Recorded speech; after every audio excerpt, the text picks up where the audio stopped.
The latest deadline for a deal to restore devolution will leave only weeks before swinging spending cuts hit government departments. It has been confirmed. Politicians will be facing the threat of an inevitable 5% reduction to budgets, which is likely to lead to cuts in services and significant job losses. Legislation introduced in Parliament yesterday designed to maintain the finances of our 11 councils pinpoints the latest cut-off point of June 29. But senior civil servant David Sterling, who has been left in charge of public finances in the absence of ministers, has to sanction the 5% in-year cutback. If no budget has been agreed by the end of July, the legislation stipulates Mr. Sterling can only spend an amount equivalent to 95% of the 2016 budget across the whole of the 2017/18 financial year. Even if devolution was restored by the June 29 deadline, there would be a gap to the formation of an executive, and the Assembly would struggle to implement a budget in just a few weeks. It could have to be done on an emergency basis. The Belfast Telegraph also revealed this week that the absence of an Assembly could mean a further hold on the long-delayed welfare reform proposals.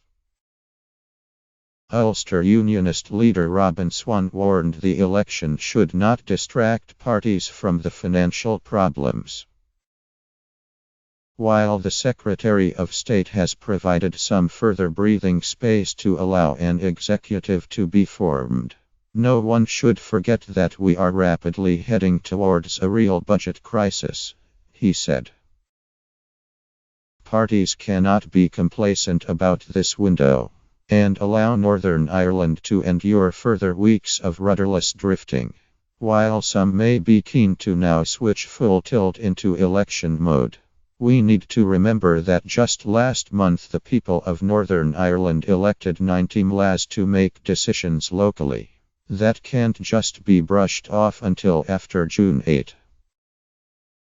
Mr. Brokenshire, who has already sidestepped to earlier deadlines, emphasized the legislation allowed for an executive to be in place before June 29.